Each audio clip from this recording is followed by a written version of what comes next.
Once we get the completion of stage 2 LOX loading, we have to vent down the line, so you'll see another large white cloud coming off of the strongback. That'll be normal. That'll happen around transitioning to T-minus 1 minute and 40 seconds. We're going on internal power now. Just a few seconds away from the stage 2 LOX load being complete. It's been almost 9 years since we've been in this position. A lot of work done by thousands of people to get to this point. All our eyes focused on 2 now.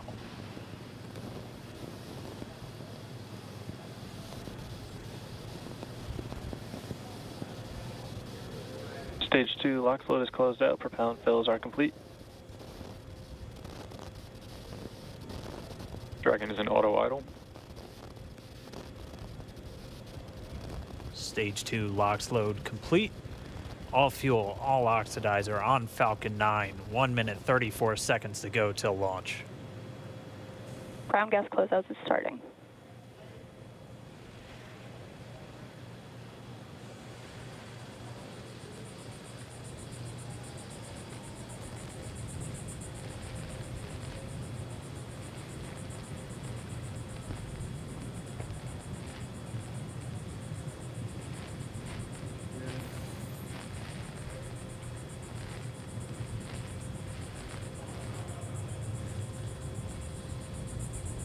Falcon 9 is in startup. Dragon is in countdown. FTS is armed for launch. Under a minute now, the FTS, the flight termination system, has been armed. Dragon, SpaceX, go for launch. SpaceX Dragon, we're go for launch. Let's light this candle.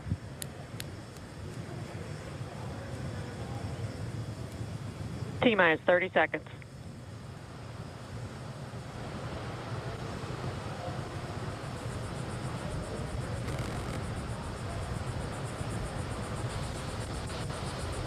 Stage 1 tanks pressing for flight. T-minus 15 seconds. 10, 9, 8, 7, 6, 5, 4, 3, 2, 1, 0. Ignition. Liftoff of the Falcon 9 and Crew Dragon. Go NASA, go SpaceX, Godspeed, Bob and Doug. America has launched. And so rises a new era of American spaceflight, and with it the ambitions of a new generation continuing the dream. 20 seconds into flight, stage 1 propulsion is nominal.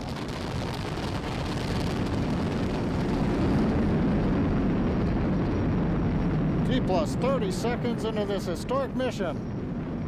Flying crew on board Dragon and Falcon 9, and look at them go. Falcon power telemetry nominal.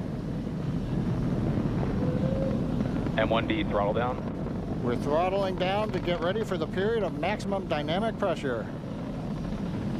We're in the throttle bucket. Reports say all systems are go. Vehicle is supersonic.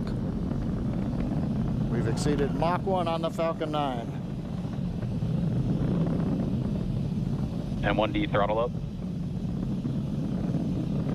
We're throttling back up to full power as we're through max Q. Copy, 1 Bravo. And we heard that 1 Bravo call out. That's just the second abort zone that they're in. They'll continue to be on this until the first stage has done its job and they switch over to the second. At this point, Bob and Doug pulling about 2.3 Gs, 2.3 times the Earth's gravity, already moving at over 1,500 miles per hour. We've heard the call out for MVAC engine chill. That's getting the MVAC engine ready to light. That'll come at about 2:44 into flight. Right now, everything continuing to look good. Next major event coming up is going to be the triple. We'll have main engine cutoff of the 9 first stage engines, stage separation, and then ignition of the second stage engine to continue to carry astronauts into orbit. Coming up in about 20 seconds. M1D throttle down.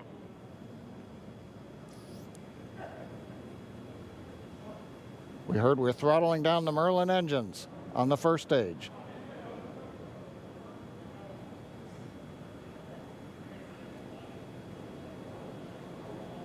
And we have Miko. Miko. 2 Alpha. Falcon stage separation confirmed. Copy 2 Alpha. MVAC ignition.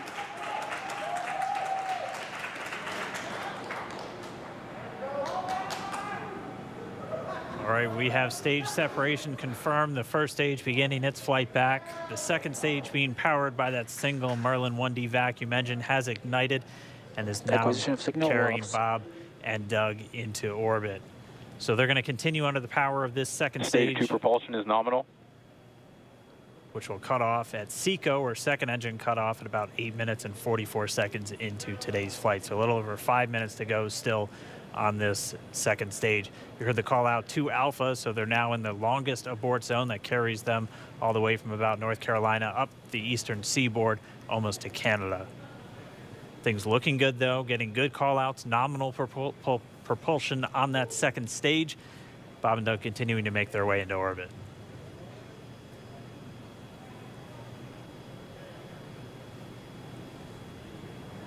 Dragon SpaceX nominal trajectory. Acquisition of signal in Bermuda. SpaceX Dragon nominal trajectory. All right, here in nominal trajectory, so Dragon pointed in the right direction, continuing to make their flight uphill. Heard acquisition of signal Bermuda. That's one of the other ground stations that they're using to get telemetry and data back from this spacecraft. Stage 2 propulsion is still nominal.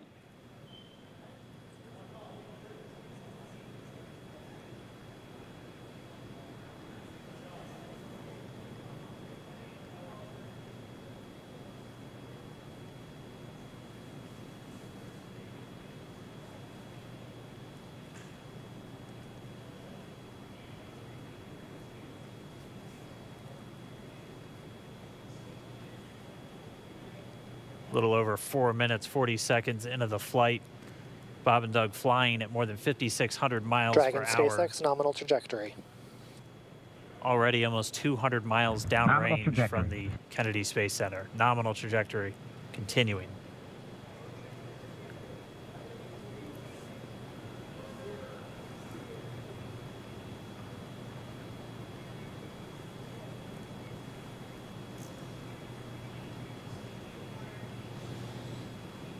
And while they continue uphill, looks like we are getting a view of the first stage as well. Yep, on your right screen, you can see that first stage with the grid fins deployed. It's making its way back to attempt to land on our drone ship, Of Course, I Still Love You Today. And we're just about a couple minutes away from the entry burn, and that's where 3 of the 9 Merlin engines do ignite to help slow the vehicle down as it re-enters back into the Earth's atmosphere. And then after the entry burn will be the landing burn, which is just a single engine Dragon burn. SpaceX nominal trajectory. And you heard Nominal Starting trajectory. chill for entry burn. there's that call out. They are still on a nominal trajectory on Dragon, still on second stage, and that's that MVAC engine on second stage on your left screen.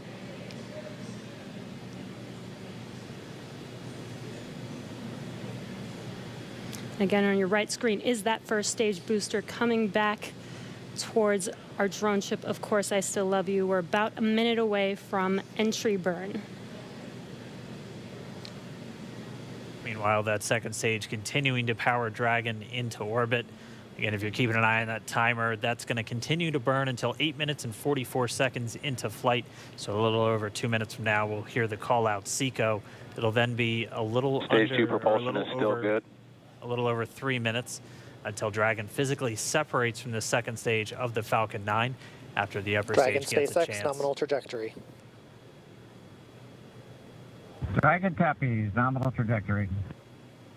Continuing to check in with Bob and Doug as they are on a nominal trajectory. Just about 10 seconds away from that first stage, starting that entry burn on your right screen. We should be able to see that view live. Stage 1 entry burn startup.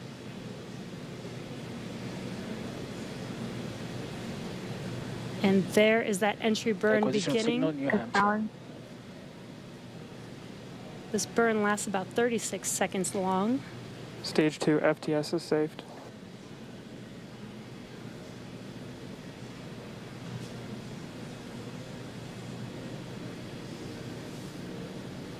While that entry burn continues, we're just about a minute away from SECO. We'll have a number of events all happen in rapid succession.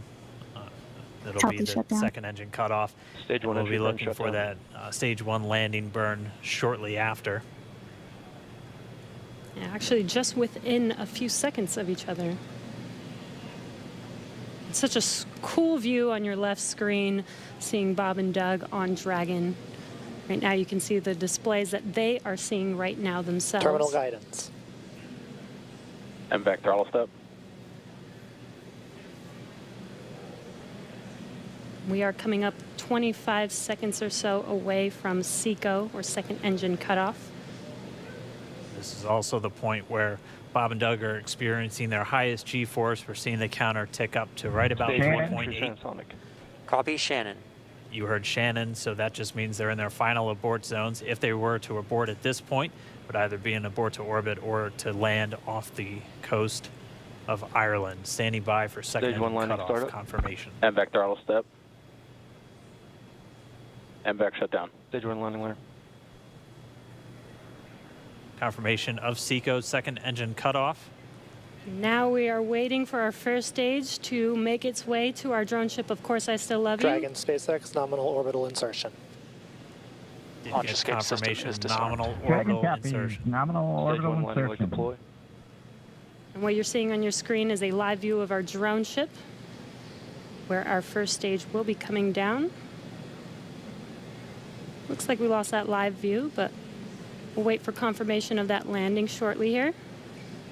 Falcon 9 first stage is successfully landed. And aboard there you course can after see on low. your screen, Falcon 9 has landed. This is the first Falcon 9 to carry Acquisition of signal, humans to Newfoundland. orbit, so very exciting for us. And as you can see on your right screen, Bob and Doug are still making their way to their targeted orbit. M1D to recovery 1. So exciting today. M1D. It doesn't stop. It does not stop. All right, we did hear again that call out, good orbital insertion, so that means Falcon 9 and Dragon right now exactly where they're supposed to be. M1D to FRC on recovery 1. And it's right at about 12 This minutes is FRC. when Can you Dragon will switch over to separate. ECF9? Looks like we saw a 0G indicator floating around there. I know Bob and Doug owe us a little bit about what exactly that is that they brought up with them.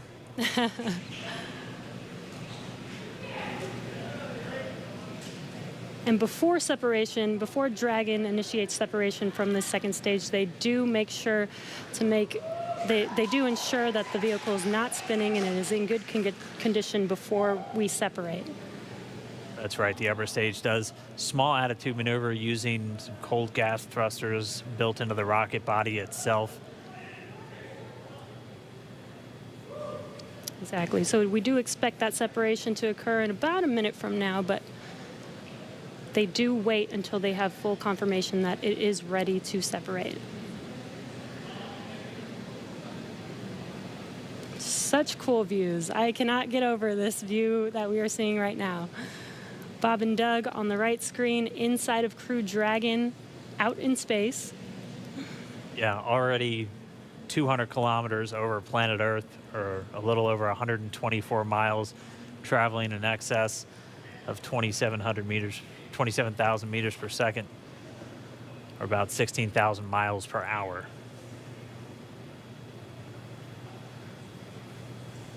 So again, we're just standing by. That separation event should be coming up shortly.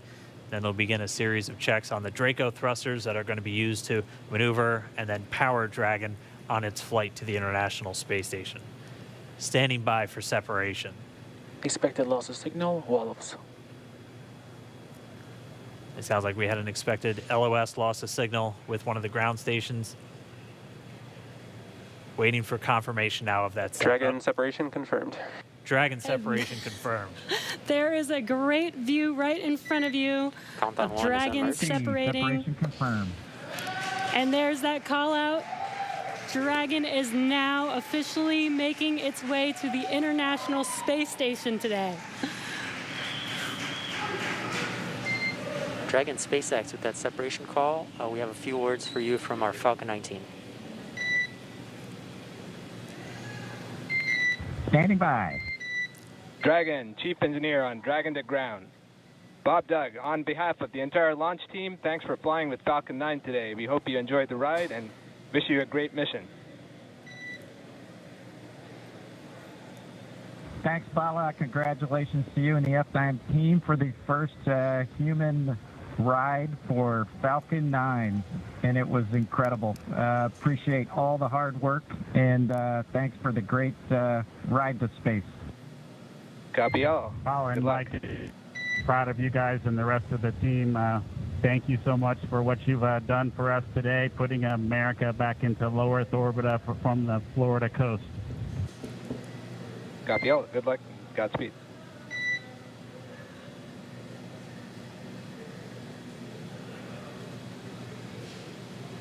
All right, so Bob and Doug are in And Dragon space. SpaceX, we confirm nominal ECLS activation and service section Draco checkouts. Nose cone deploys in progress. Copy all. We're monitoring.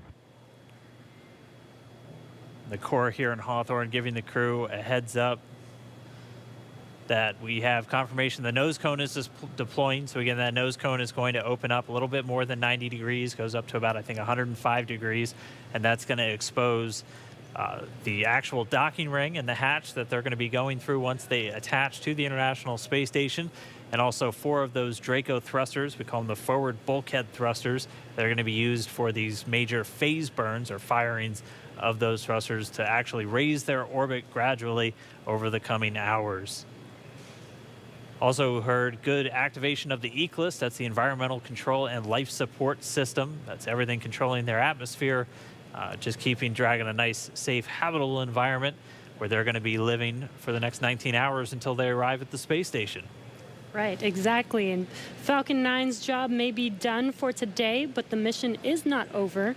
Crew Dragon's job is not done. As you can see, Bob and Doug are still inside Crew Dragon, making their way. It will be a 19-hour trip to the International Space Station before they dock tomorrow morning. And such cool views. I love that we can get these live views here and see and watch what they're doing now that they are in orbit.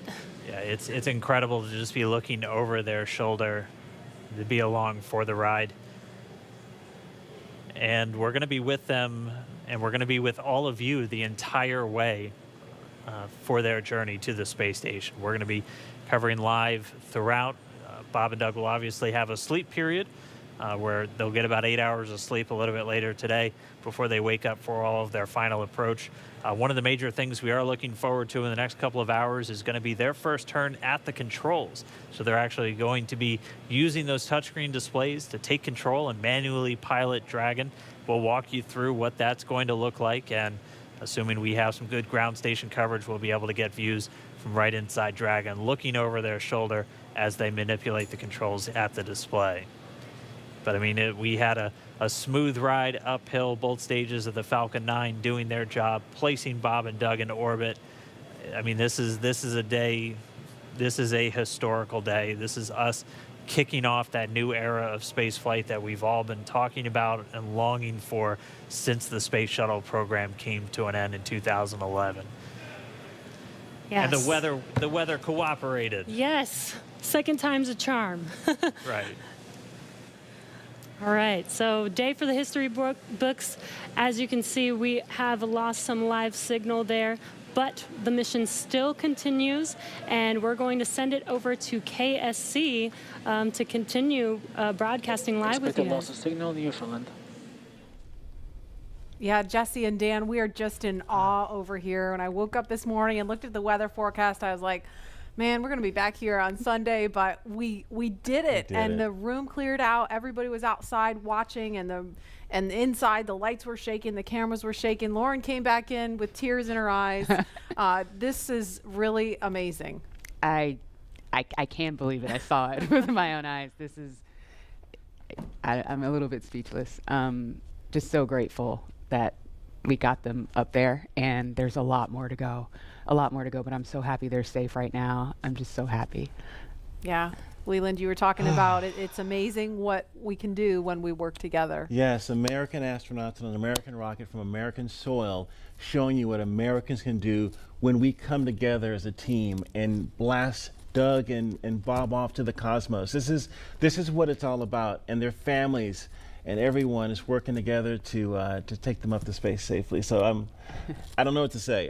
That rocket fuel is still in my veins, and I want to go get on the rocket. Well, it's too late now. Maybe the next one. I know. But we want to go over to Daryl at OSB2. He's there with the administrator, who hopefully has more words than we do, because we're still kind of speechless. Daryl? Pretty incredible here, Marie, at the Operations Support Building, where a chorus of applause has been happening from the beginning of launch and throughout the various stages. Some very special guests were here to watch it. That includes President Donald Trump, Vice President Mike Pence, and NASA Administrator Jim Bridenstine, who joins me now. And you were with the President and the Vice President. America's back, launching human astronauts again. Tell me how you feel about that, and tell me about the President watching the launch and what happened there. So this has been a long time coming. It's been 9 years since we've launched American astronauts on American rockets from American soil, and now it's done. We have done it.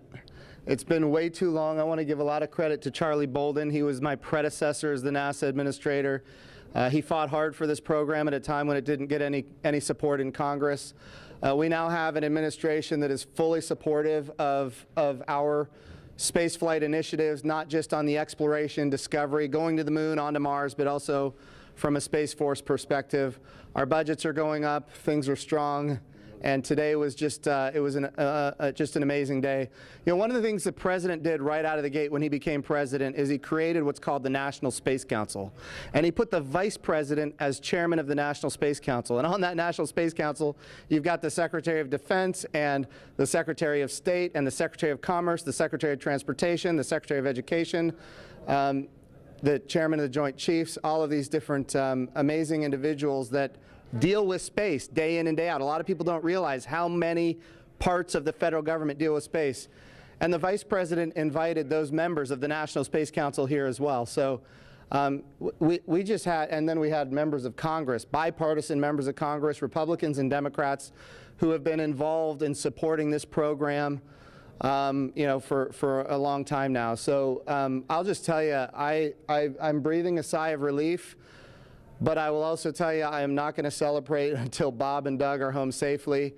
Tomorrow, they're going to dock to the International Space Station. Tonight, I'm heading to Houston to be at the Johnson Space Center when that happens. So it's a bit of a relief. The nose cone is now open. It's now deployed, which means that you know, now we're going to go into some burns. We're going to have some phasing burns. We're going to have some you know, boosting burns, and we're going to get as much as we can in alignment with the International Space Station as early as possible here. But also, I know it's hard, but you know, the big thing that we need to do now is we got to get Bob and Doug, who have now gone through this exercise twice. They need to get some rest. But I can guarantee you there will be no rest for a good amount of time while they're up there in orbit. And they are certainly on their way, and a lot of people joining us for this entire celebration and watching it. We just heard 10 million people watching live as this launch happened, and President Donald Trump becoming the third sitting president to watch a launch live from the Kennedy Space Center. The first. Well, to be clear, I think he's the only sitting president to watch American astronauts launch on a brand new rocket that has never launched before, and that's a big risk. You know, he also said we're going to go to the moon by 2024. That means he's putting himself at risk to say, look, I'm going to be accountable, potentially, I'm going to be accountable to the initiatives that I put forward. And I think we have not had that kind of leadership for space in a very, very long time, and we're so grateful for it. What was it like watching the launch with the president? How did he react? Oh, I'll tell you, it's obviously something that is near and dear to him. He said it a year and a half ago. He put it in the State of the Union speech. He said, we're going to launch American astronauts on American rockets from American soil. And of course, I was like, in my head, I'm thinking, we better get after this. Of course, we've worked overtime to make it happen. We might be a little behind schedule, but we got it done, and we got it done safely. We're knocking on wood, but so far so good. It's looking good. You personally, Jim, as that rocket was lifting off and you felt that rumble? Yeah. What'd you feel? What'd you experience? Well, I was praying. I'm not going to lie to you. I was praying. I was praying for Bob and Doug. I was praying for their families. I was praying for their safe return, even though they're just going. But man, I'll tell you, it was, I've heard that rumble before, but it's a whole different feeling when you've got your own team on that rocket. And they are our team. They are America's team. This is Launch America. This is everything that America has to offer in its purest form. And times are tough right now. There is no doubt. We've got the coronavirus pandemic. We have other challenges as a country. But I hope this moment in time is an opportunity for everybody to reflect on humanity and what we can do when we work together, when we strive, and when we achieve. And if this can inspire a young child to become the next Elon Musk or the next Jeff Bezos or the next Sir Richard Branson, then that's what this is all about. Or the next Jim Bridenstine. Yeah. Well, I wouldn't put me in that category, but. Well, we appreciate your leadership for the Space Agency at this time, and congratulations on an amazing day in the launch. Thank you. It's been a great ride. All right, very good. Marie, we'll send it back to you in the studio. Doug and Bob are on course to arrive at the International Space Station tomorrow, May 31st at 10:27 a.m. Eastern Time. And we'll be staying on the air for continuous live coverage along the entire ride to the station. So though our coverage here is concluding, we will turn it over to the teams in Hawthorne and Houston to take us through the next phases of the Demo 2 mission, all the way through hatch opening and a welcome ceremony on the space station for Bob and Doug tomorrow. That's right. And as you follow along, we invite you to tune into a post-launch news conference that's happening here at 6:30 this evening Eastern Time on NASA TV. We'll have NASA and SpaceX leaders here to take questions live on this unprecedented achievement in human spaceflight. And in addition to NASA TV, you can follow along always on Twitter at @NASA and nasa.gov for mission updates as it progresses. Here now are highlights from the mission so far. May 30th, 2020. Remember this day. You'll have this memory forever. The day America returned astronauts to orbit from U.S. soil.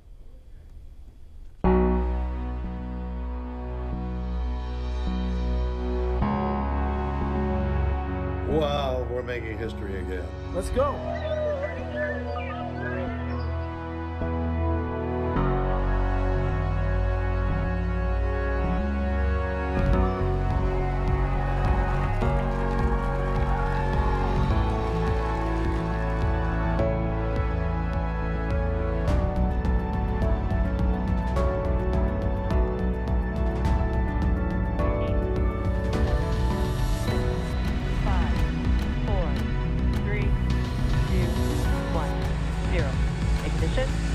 Liftoff of the Falcon 9 and Crew Dragon. Go NASA, go SpaceX, Godspeed, Bob and Doug.